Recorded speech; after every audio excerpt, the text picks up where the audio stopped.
Hello and welcome back to our channel. In today's video, we are taking you on an exciting journey that has enthralled many for centuries. Now, how many of you have watched the Chartbuster trilogy, first released in the late 90s, titled as The Mummy? If not history and geography lessons, this movie sure did pique our interest into the world of pharaohs and tombs and pyramids, and the numerous mysteries around it. Of course, the movie was fictitious, but what we are going to reveal today is the ultimate truth. Stay with us as we uncover some of the most intriguing facts about the mighty pyramids. The three pyramids were built for their kings, Khufu, Khare, and Menkaure. The northernmost, which is also the oldest, was dedicated for their second king, King Khufu. King Khufu from the 4th dynasty. It is also one of the largest among the three, with an average height of 481.4 feet originally. The middle one was built for their 4th king, King Khafre, with an average height of 471 feet, and the southernmost one was built for the 5th king, King Menkaure of the 4th dynasty, with an average height of 218 feet. A temple of mortuary was built close to each pyramid, which was linked through a causeway that slopes towards a valley temple situated at the banks of the River Nile's floodplain. You must be wondering, what is the basic structure of something as enormous as the pyramids made of?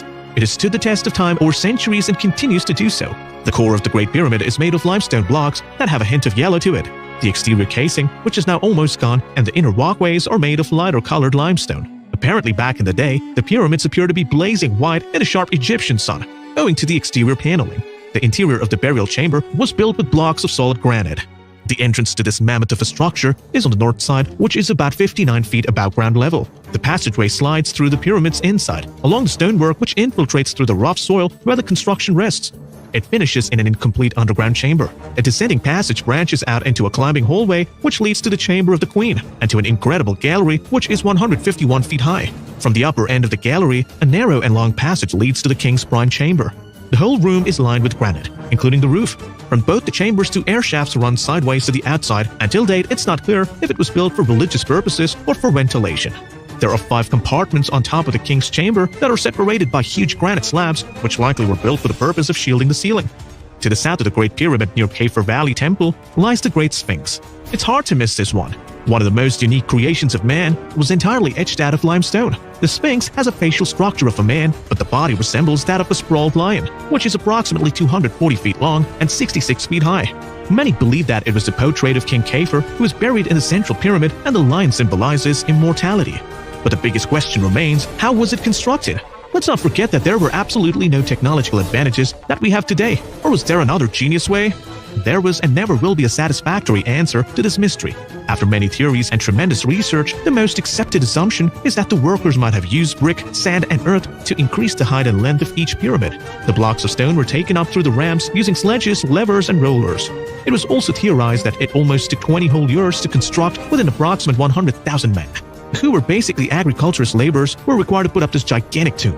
Let's assume the ramp was built. Here's another question that comes to mind. How could it reach the top?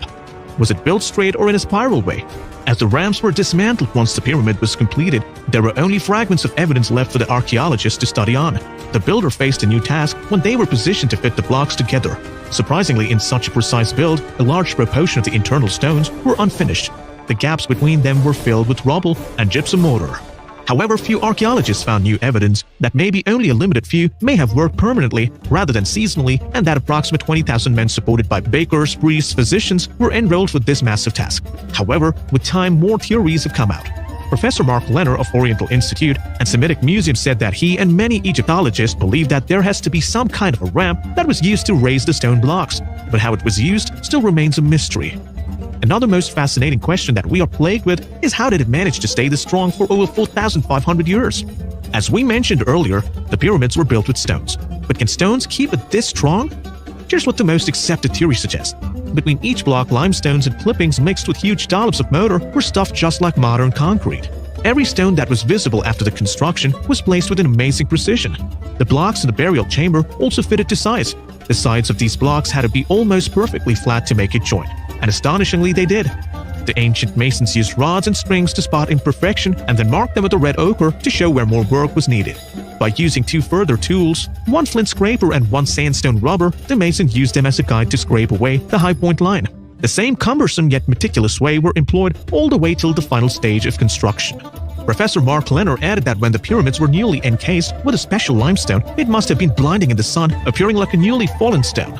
According to the Department of Washington Edu article, the pyramids were built in 4 layers. They used the PKU food pyramid theory to understand the strong build. They stated that to keep the pyramid strong, each layer had to be built strong, especially the ones below, for they hold up the rest of the structure. Although as time passed by, and we mean to say thousands of years, the outer layer were stripped down and passed into dust. Despite this, the pyramids still stand tall and strong, radiating their glorious and mysterious aura.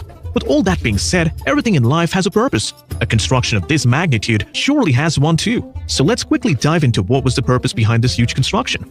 It was believed that these pyramids were built for religious purposes, as Egyptians were the first civilization to believe in the afterlife. They believed in Ka, which is the second self lived in everyone, and that after they died, Ka will enjoy eternal life. The pharaoh's mummy was placed in a huge dome made of the hardest stone blocks.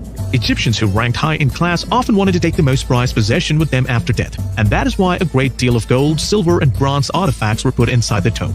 The people believed that whoever tried to steal or tried to disturb a pharaoh's stone would be cursed for an eternity. But nothing could deter the grave robbers and tomb raiders who have seized and exploited the greatness of the pyramids and its exquisite treasures over the years. Archaeologists even today continue to debate the reason behind the construction. So if the pyramids were not intended for burial purposes, then why were they built? Is there any connection between Giza and other pyramids in the world? David Childress, author of Lost Cities and Ancient Mysteries of South America, said both Mayans and the Egyptians have legends that God came down and gave them instructions to build pyramids. Now, is that a fact or fiction? We don't have sufficient evidence to prove either side. Talking of the pyramid and Egyptians, let's get down to the most interesting topic of today's video. Are there any mummies inside the pyramid? Archaeologist Deborah Sweeney from the Tel Aviv University told Jewish News that pyramids were definitely used as tombs. Equipment of burial such as sarcophagi, jewelries, mummies, or mummy parts were found in some of the other tombs. Philip Coppens, author of The Ancient Alien Question, told that pyramids were found by a respected Egyptologist when the tomb was sealed, where the sarcophagus was intact and there were no mummies inside. In fact, there was not even a single coffin. So he stated that the reason for not finding any mummies could have been the robbers who raided the tombs over the years. He also mentioned about the construction, that Imhotep was the person who was responsible for the first pyramid. Legend says that he received information from the gods. We don't mean to say like the burning bush or a deep voice from the skies, but that he was able to access information from a different realm and he started the construction of the pyramid. If you have any theories or fact that can help us further understand the greatness of the pyramids, do write in the comment section. Knowing more about it is never a bad idea. In fact, the more knowledge we gain, the more curious we get. We hope that you enjoyed our latest episode, and if you did, give us the thumbs up and please do share. Till then, bye and see you in the next video.